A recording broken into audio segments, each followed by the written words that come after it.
Good morning and welcome guests to this very special occasion, the investiture of the 8th Chancellor of the University of Newcastle.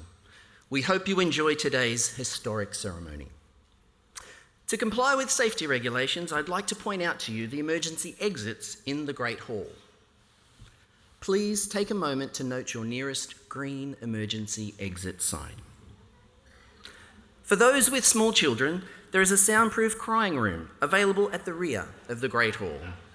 The ushers in the hall will be happy to provide assistance should you need access to this facility. As a courtesy to everyone in the room, we ask that you please take a moment to switch any mobile devices to silent. For those using the Caption Connect automatic captioning software, if you require any assistance with this, please see one of the ushers located throughout the hall. The academic procession will enter the Great Hall in just a few moments.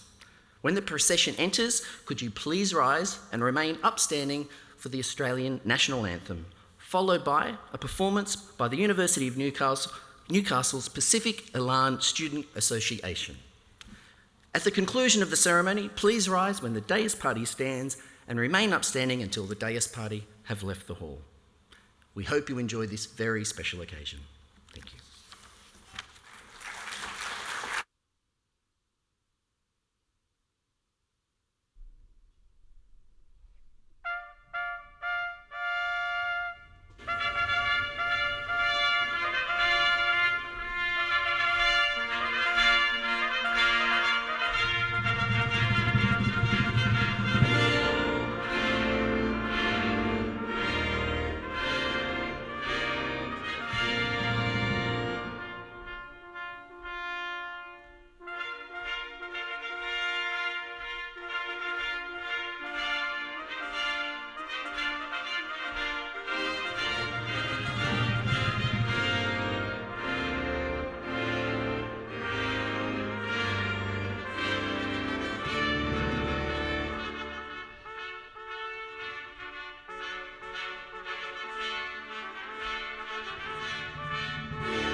Australians, oh, let us rejoice, for we are one and free. With golden soil and wealth for toil, our home is girt by sea. Our land abounds in nature's gifts of beauty, rich and rare. In history's page, let every stage Australia fair.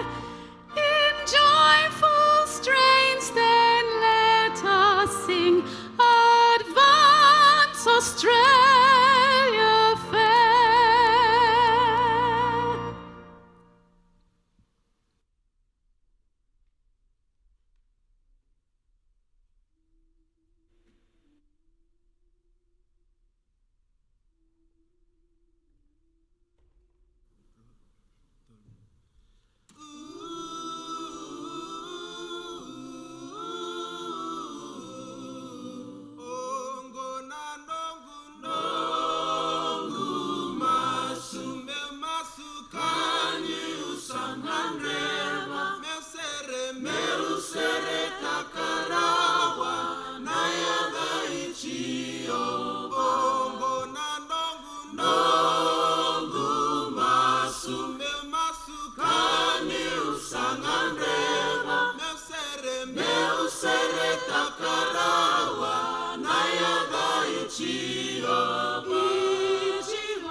Your Excellency, the Honourable Margaret Beazley, Governor of New South Wales, Mr Clayton Barr, MP, representing the Minister for the Hunter, current and former federal and state elected representatives and leaders who are here today, Deputy Lord Mayor Declan Clawson, representing the Lord Mayor of Newcastle, and Mayor Kay Fraser from Lake Macquarie City Council, the Honourable Patricia Forsythe, Vice-Chancellor, Elders past and present, my colleagues on the University Council, and the many former council members who are here today, including our former Chancellor, Mr Paul Jeans, the President of the Friends of the University, scholars, staff, students, alumni, supporters of the University, members of our university community, and distinguished guests.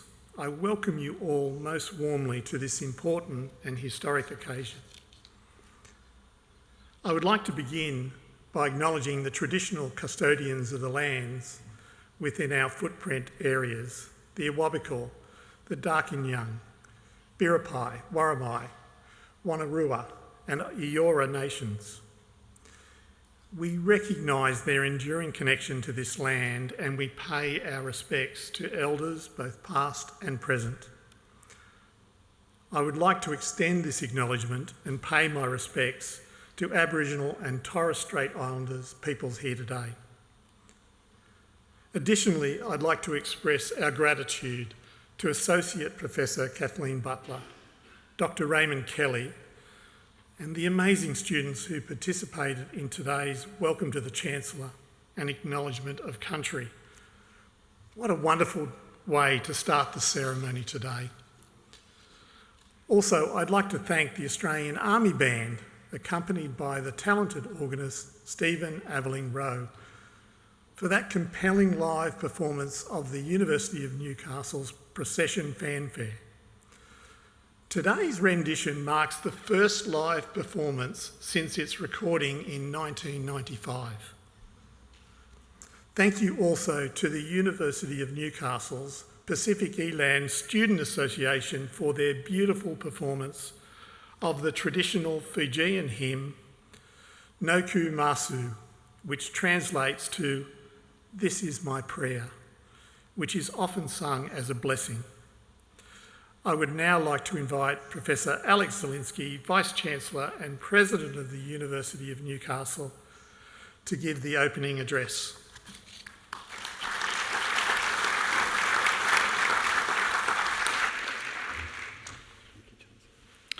Thank you, Deputy Chancellor, and thank you for doing the acknowledgement of country. Thank you to Associate Professor Kath Butler and Ray Kelly for their wonderful welcome to the Chancellor and acknowledgement of country. So, Your Excellency, Honourable Margaret Beasley, Chancellor, staff, students and alumni, members of our university community, long-standing supporters of our university and distinguished guests, welcome. I'm delighted to have you here, welcome you to our university this morning for a very special occasion, the investiture of the 8th Chancellor at the University of Newcastle, the Honourable Patricia Forsythe. The investiture of a new Chancellor is one of the signature events in the history of a university. Universities hold a unique place in our social fabric, drawing on the deep knowledge and expertise of our past to shape aspirations for a better future. Many of you know that the university's motto is, "We look ahead." We do this informed by an understanding and appreciation of what has already been achieved. We stand on the shoulders of giants.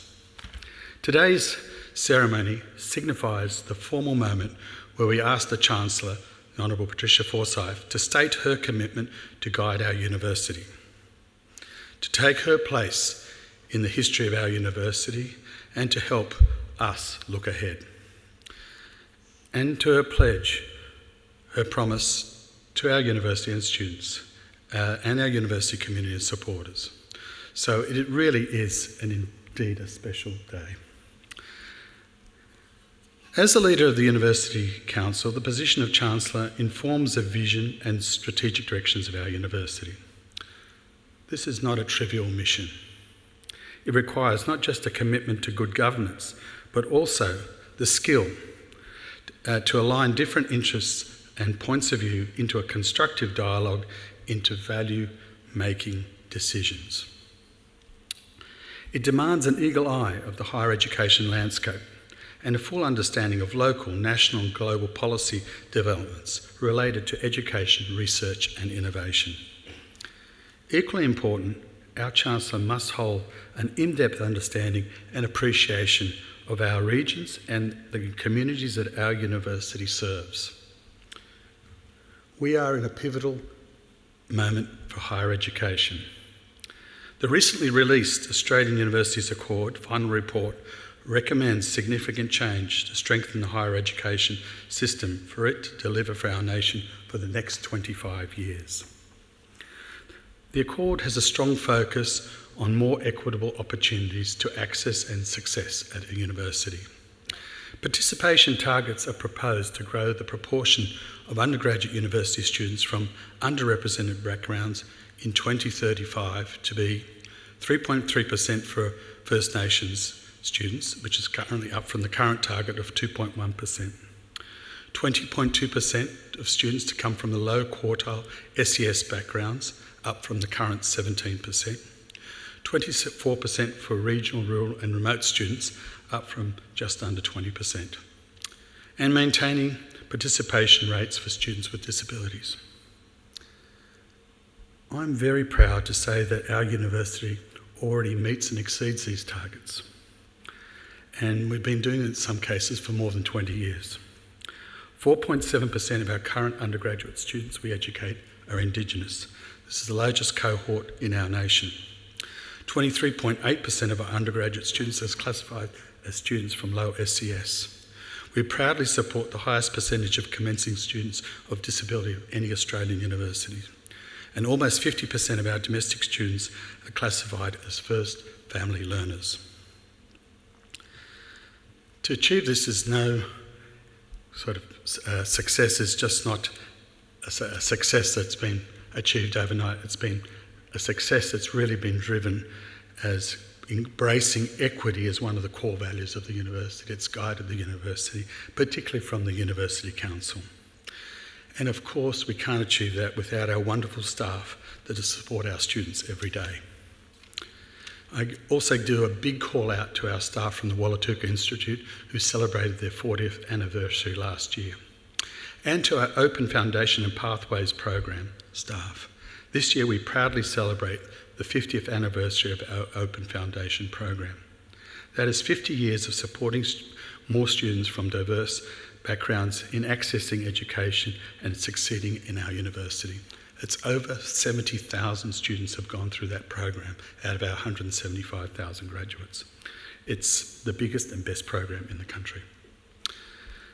I'm also proud to say that our university's 60th anniversary will be held next year.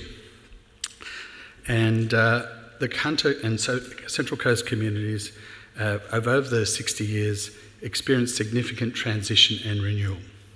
Our university has significantly contributed to this transformation, and our university's commitment to support the best possible future for all our people in our regions is enduring and will continue. From today onwards, we are proud that this commitment will be shepherded by our 8th Chancellor, the Honourable Patricia Forsythe. Let me talk a little bit about our Chancellor.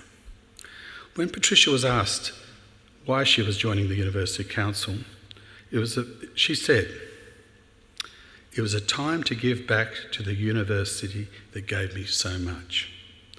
It's wonderful to see this recognition of our university's contribution to our Chancellor's remarkable career and achievements.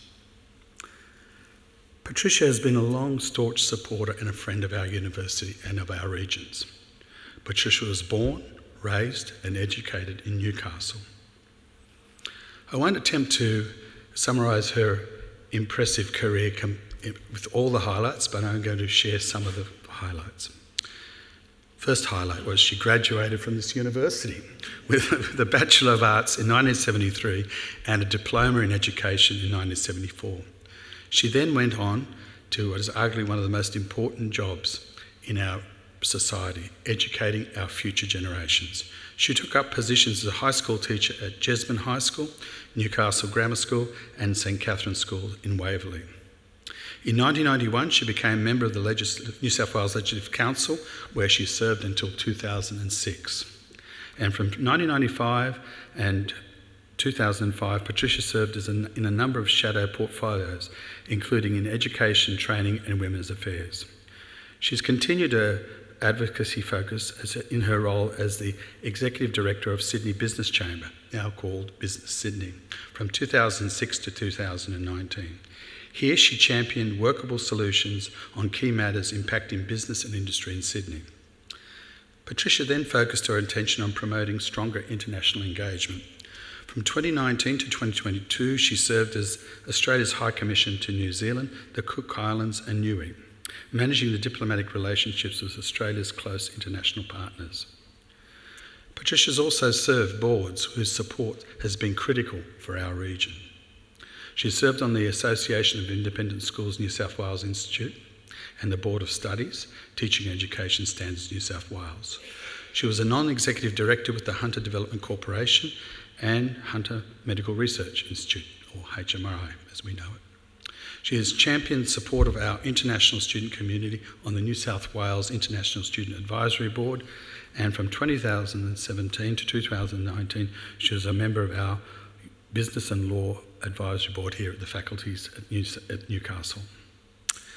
Patricia has selflessly served our community through many professional and community roles over many years, a service that has been suitably been recognised on multiple occasions.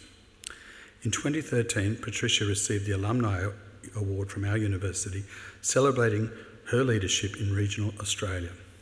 In 2019, she was formally recognised through the Member of the Order of Australia for significant service to business and to the people and Parliament of New South Wales. 1 year later, Patricia received the key to the City of Newcastle, awarded by the City of Newcastle in recognition of Patricia's lifelong service to democracy, diplomacy and business. As a true Novocastrian, it takes something to say that, to be a true Novocastrian. I've only been here 5 years, so I know what it takes, and it's a lot longer than 5 years. But Patricia's history and her family history is interwoven with our community and our university. A rich tapestry of friendships, stories, aspirations and memories. Our university is incredibly honoured and proud that Patricia has chosen to continue to weave this tapestry as Chancellor of our university. And I have no doubt, together with our community, she'll add a great amount of bright coloured thread. For our university, it's very special to have an alumna become our Chancellor. It's wonderful to see education come the full circle. Patricia, on a personal note, I believe we have a fruitful and productive partnership with the Chancellor and the Vice-Chancellor, and I welcome your mentorship and advice. I look forward to continuing our strong engagement with our university's communities, alumni and supporters, and to developing a shared vision about the best possible future for our university.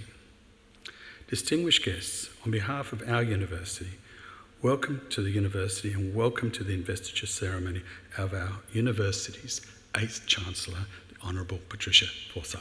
Thank you.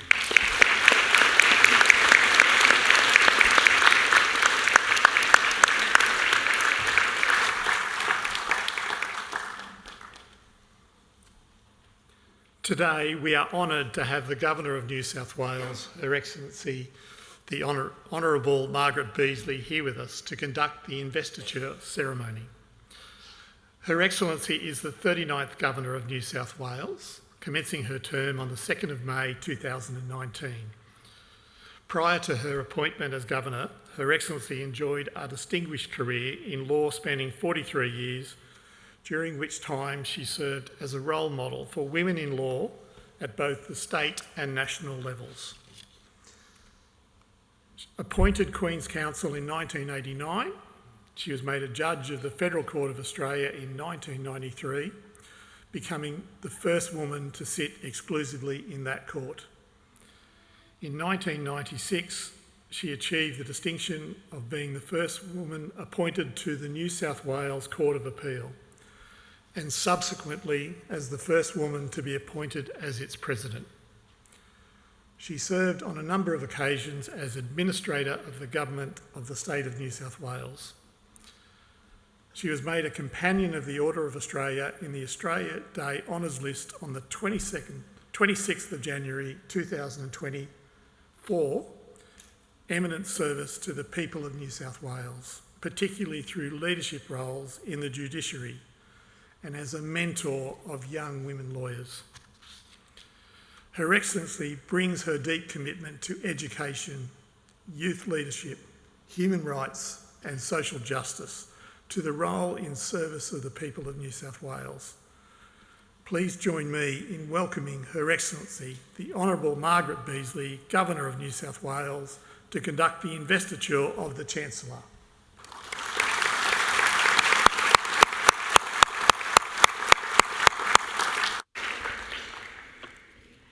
I call the Honourable Patricia Forsythe to please step forward.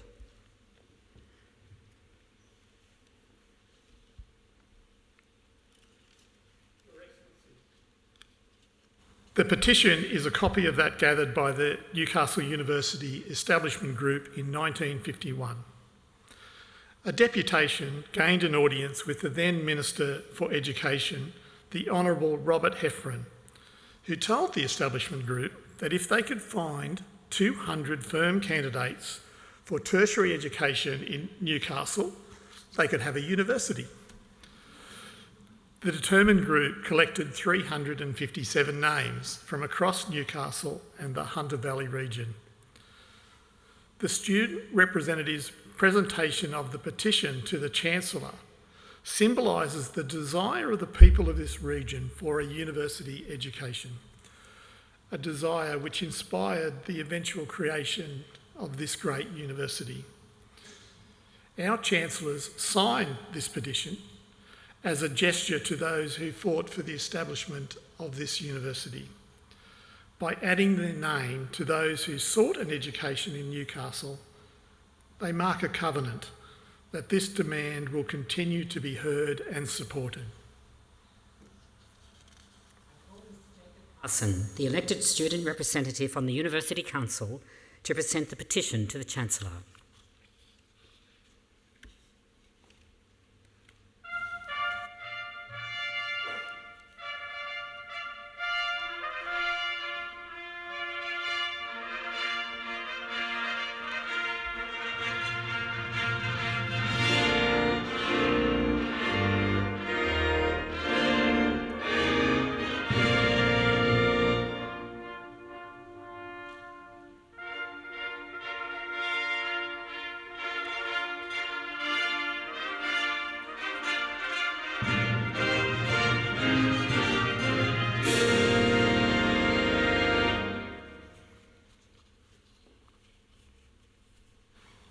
Your Excellency, the enrobing of the Chancellor symbolises the arrival in Newcastle of university classes in the arts and the arrival of a new academic caste.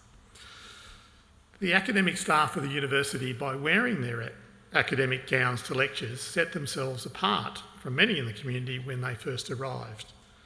Today, the university is part of the local community, and the enrobing represents both the community's acceptance of the university and the university's responsibility to this community. Newcastle, Councillor Declan Clausen, and the former Chancellor of the University of Newcastle, Mr. Paul Jeans, to enrobe the Chancellor with the Chancellor's robe of office.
Your Excellency, presentation of the mace symbolises the university's association with the scholarly community.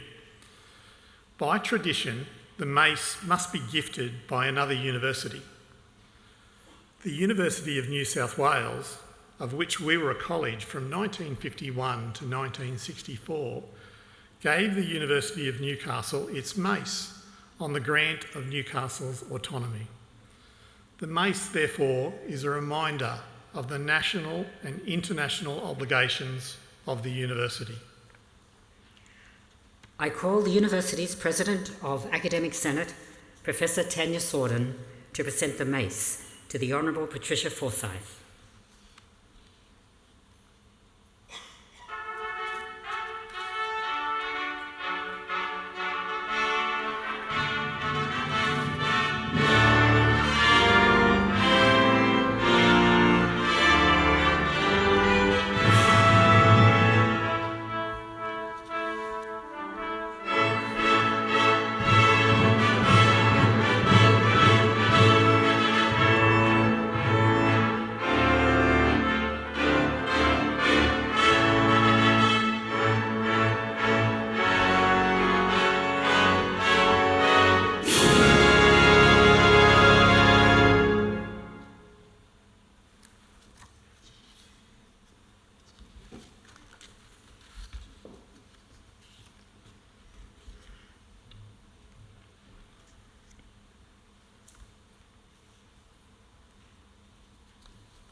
I ask the members of the academic procession on stage to stand in support of the Honourable Patricia Forsythe as she makes the Pledge of Office.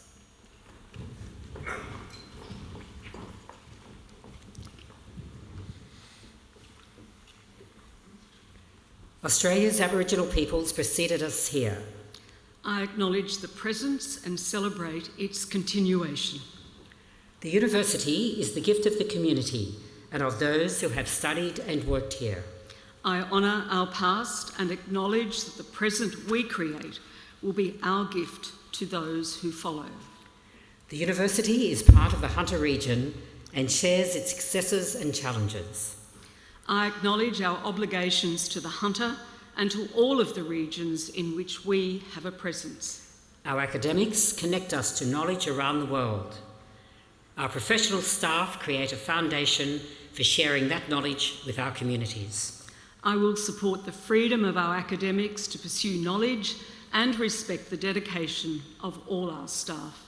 Our students come from across the region and across the world. Their diversity is our wealth. I will protect the aspirations that drew our students here and the futures that draw them on. Our graduates belong to the university and the university belongs to them. I welcome our alumni as a vital part of the life of the university. Today, the university asks you to serve as Chancellor, to shepherd it through the changes that it faces, to preserve its traditions and to guide its aspirations. I will serve.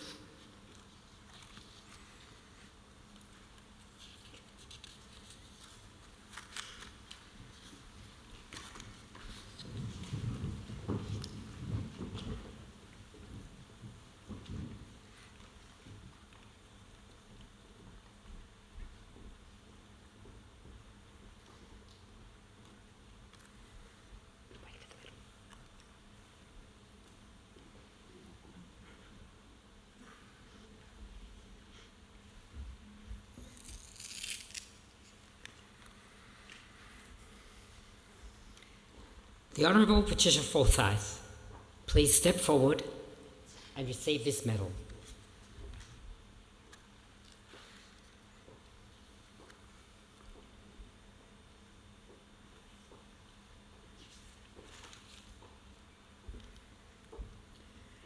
The Honourable Patricia Forsythe, you have accepted the symbols of the office of Chancellor and pledged to serve the university. As Governor of New South Wales and visitor to the university, I pronounce you Chancellor of the University of Newcastle.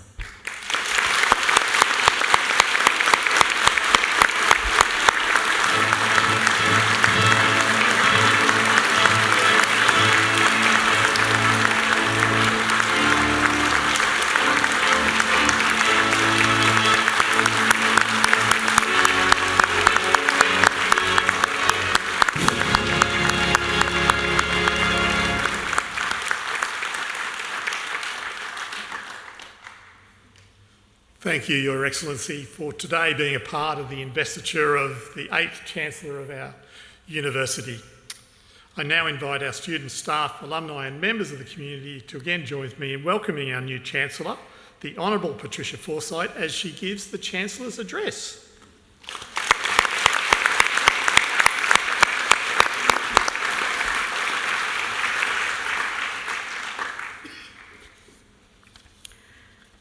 Last week, it was 51 years since I stood in this great hall on the first day ever of graduations to become an alumna of this university. I've reflected on that ceremony as I have prepared for today. There was no welcome to country. Today I thank Kathleen Butler, Acting Pro-Vice-Chancellor, Indigenous Studies and Leadership, and Dr. Ray Kelly, Acting Head of the Wallatuka Institute, for their welcome. There was no acknowledgement of country. I acknowledge the traditional custodians of the land on which our campuses are located, the Pambalong clan of the Awabakal Nation on which we learn and gather here at Callaghan. I also acknowledge the traditional owners of our wider campus, the Warramai people, the Darking Young people, the Gadigal clan of the Eora Nation, the Biripi people and the Wonnarua people, and pay respects to elders past, present and emerging. I also acknowledge and pay respects to the other Aboriginal and Torres Strait Islander nations from which our students, staff and community are drawn. 51 years ago, no one envisaged the University of Newcastle beyond here at Callaghan, except perhaps at Tighes Hill. There was no vision of a campus in Ourimbah, Sydney or Singapore, or that we would have regional facilities in 7 centres across New South Wales, and no vision that the University of Newcastle would become the leading Australian university in the education of Indigenous doctors, nurses and teachers, and by its actions do more to close the gap in the lives of many Indigenous communities than comparable institutions.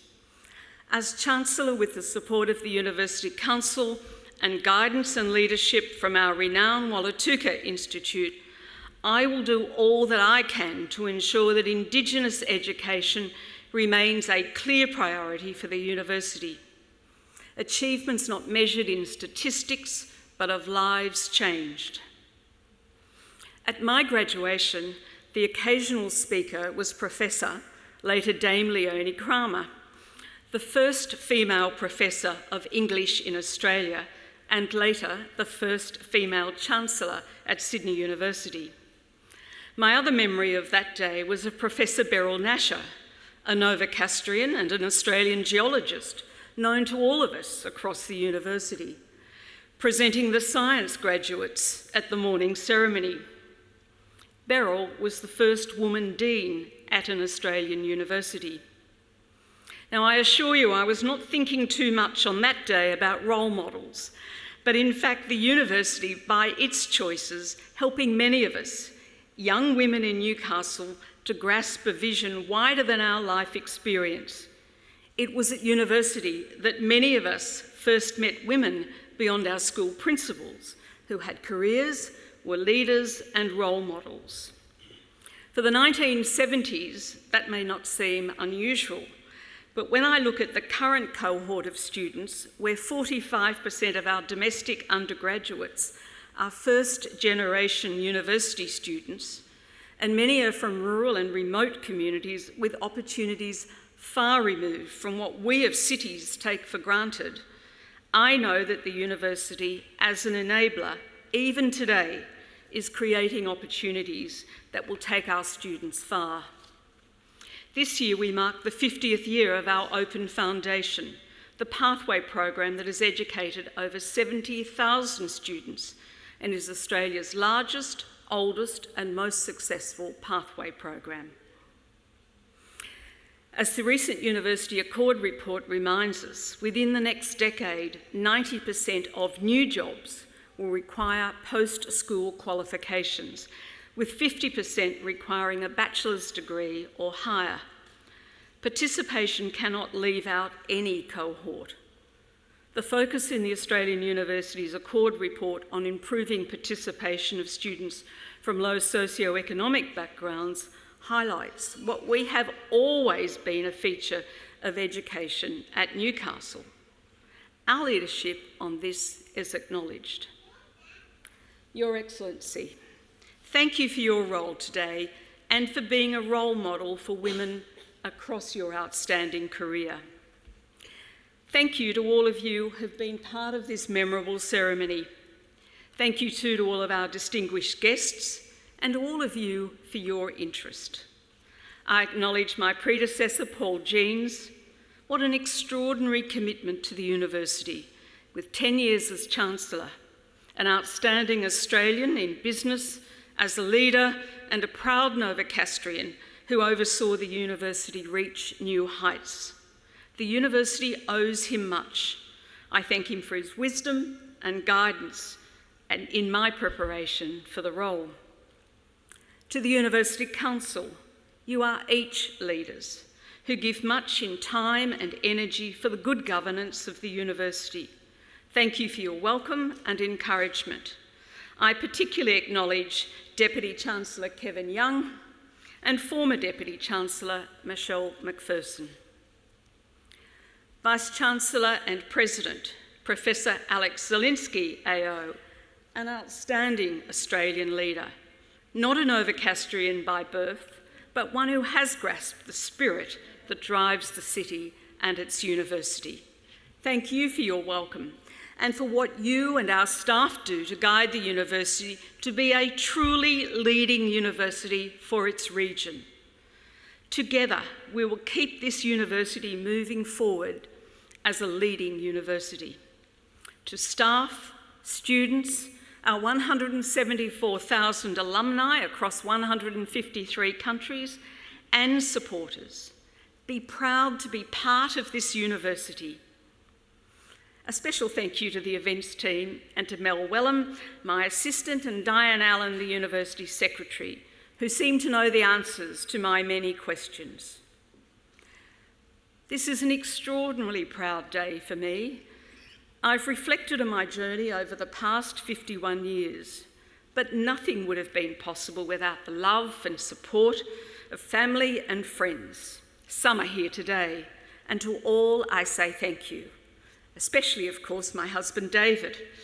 Ours is a relationship forged on this campus. The Ocmuty Library, the courtyard of the Shortland Building, the University Economic Society, and perhaps a few parties along the way. It's been an enduring partnership of 50 years. Our children, Kate and her daughter, India, here today. You. Jonathan and his son, Elliot, who reside in France. But if not here in person, as always, they are with us in spirit. My siblings, John Wingrove and his family, and my twin, Professor Emerita Anne Rees, a former Dean of Law at this university, and her family. The extended Forsythe family. Amongst role models, I acknowledge the late Dr. Alec Forsythe, an uncle of David's. He was on the University Council from 1966 and at the time of his death in 1992 was Deputy Chancellor. Throughout the 20 years I knew him, we talked together often about the university. It was his passion for this place that instilled in me the importance of commitment to this university that has brought me here today.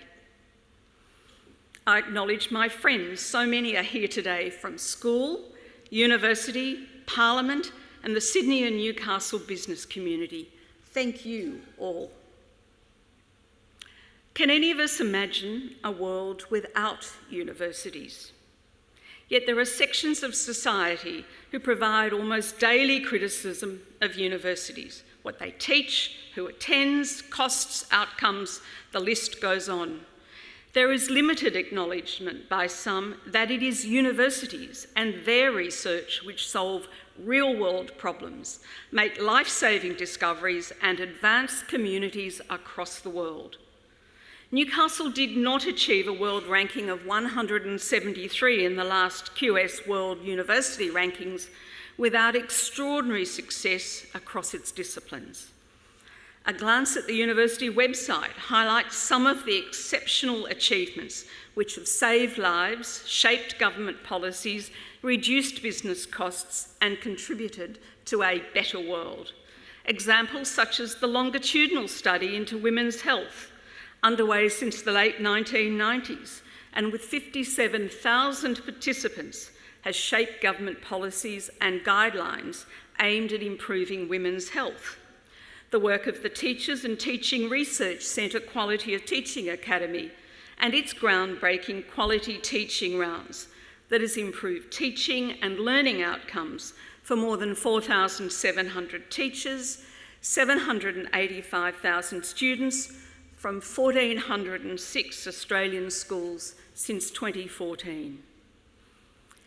Excellence in research is not an accident, but a commitment by the university that has underpinned its decisions since its earliest days. The University of Newcastle has a singular advantage, unmatched by other universities. its location of Newcastle, at the head of an exceptional region. In my inaugural speech in the New South Wales Parliament, I spoke of the success of Newcastle when it comes together as one. In the context of the university, I think of the long but ultimately successful campaign through the 1940s, 1950s and into the 1960s by local civic and business leaders for the city to have its own autonomous university. The 1951 petition, but one part of that extraordinary campaign. The public appeal that funded this great hall. Business, political and community groups agitating successfully for the establishment of the medical faculty. The support from the local media, which understands the economic and human value of the university, not only in Newcastle, but its impact in the broader region. The Newcastle Herald, a champion of autonomy from the earliest days, and NBN3 with a telethon in the 1990s that enabled a chair in cancer research and is always willing to showcase the positive achievements of the university, stand out. The extraordinary effort in recent years of the Mark Hughes Foundation, which in 2022 committed $15 million in philanthropic support to the University of Newcastle, leading to the establishment of the Mark Hughes Foundation Centre for Brain Cancer Research here at the university. In singling out Newcastle, in no way do I ignore the commitment the university has given to the Central Coast in particular. Our university's biggest building project in the past decade is just starting to take shape in Man Street, Gosford. This new campus, our biggest investment since New Space, and with great support from the federal and state governments, will change the Central Coast. There is palpable excitement about the opportunities for that region, with new courses proposed to meet community needs. My time as Executive Director of the Sydney Business Chamber, driving a program built on collaboration between business, all levels of government and key institutions, including university, reminds me often of the power of collaboration. I see it here in Newcastle daily. The Hunter Medical Research Institute, HMRI's raison d'etre of one person, one family, one community at a time, fights illnesses affecting lives throughout the world. Their translational research model aligns over 1,600 researchers, students and support staff from the Hunter New England Health and the University of Newcastle. The Newcastle Institute of Energy Resources, NEAR, for example, is world-leading in energy research and problem solving, with 214 industry partners and 207 PhD students. It's an outstanding example of the value of collaboration through a multidisciplinary approach to solving real-world problems. The Institute for Regional Futures, reminding us of the importance of regions and delivering cross-disciplinary research with a strong focus on regions in transition. Newcastle leads a region undergoing major structural change, from one that has been a leader in the mining, use and export of fossil fuels, to one that will lead in the diversification and transition to new energy sources. We need not apologise for the role of fossil fuels in the economy of the Hunter, but the world is changing, and we know that for our region to remain globally competitive, we need to find solutions to the challenge of reliable, affordable, non-fossil fuel energy. When BHP closed in Newcastle, there were many who imagined a dim future for the city. Yet it was the university, backed by strong programs from the state and federal governments, that led the way with new opportunities. We will do it again. The university's strategic plan to be a leading university for our regions is no mere set of words, but a commitment at the heart of the university. My time in New Zealand gave me a very clear picture of not only the importance of the close alliance we share with New Zealand, but the vital strategic, economic and humanitarian role Australia plays across the Pacific. Not everything can be left to governments, and universities can be significant players. So-called soft diplomacy is not a mere trifle, but a practical and significant driver of solutions to critical challenges that face the region. To discover the depth of commitment of Newcastle University to the Pacific region was one of the factors that stood out for me when asked in the selection process why I might like the role of Chancellor. To be an Australian diplomat was such an honour, but one from which it is not possible to merely close the door. Newcastle University is making a difference across many fields in the Pacific, and as Chancellor, I will be a champion. I don't have the time today to list all that we are doing because the University of Newcastle is currently working with Pacific Island governments from Papua New Guinea, Fiji, Vanuatu, Samoa, Cook Islands, Tonga and Niue on research and capacity building projects in areas such as public health, education, climate change. Our researchers are supporting the data needs of Pacific Island governments in the Intergovernmental Negotiating Committee process towards a legally binding treaty on plastic pollution, including the marine environment as an example. It was a thrill too to discover that the university has a strategic partnership with the University of Waikato in New Zealand, a university I visited as High Commissioner. We are the sum of our experiences and of the networks we make. In some unexpected ways, I may value add to the university and its work in the Pacific. As is obvious, I am proud of this university, always have been. But of all that I have said today, it is what we do as a University Council to ensure we have the policies, procedures and resources in place to enable the university to attract, nurture and support our students throughout their university journey, and to attract, nurture and support excellent staff who will use their knowledge to enrich students and the university. That is at the heart of the role of Chancellor and the Council. Next year, the university will celebrate 60 years as an autonomous university, and the Council will be thinking about the next strategic plan. Today I've reflected on the past and the strong foundations on which this university rests. My commitment is to ensure that the university is a leader for the community, a place that makes a difference both for individuals as well as the nation and the globe. We can do that together. Thank you.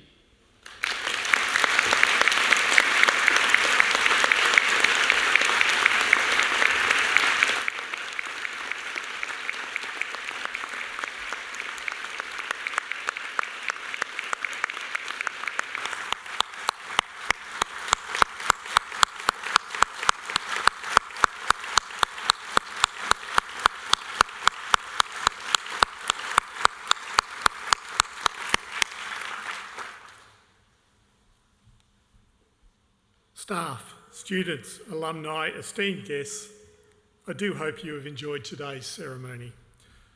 I now declare this ceremony closed, and I thank you all for joining us on this historic occasion. Please join us on the McMullen lawn for light refreshments. Thank you.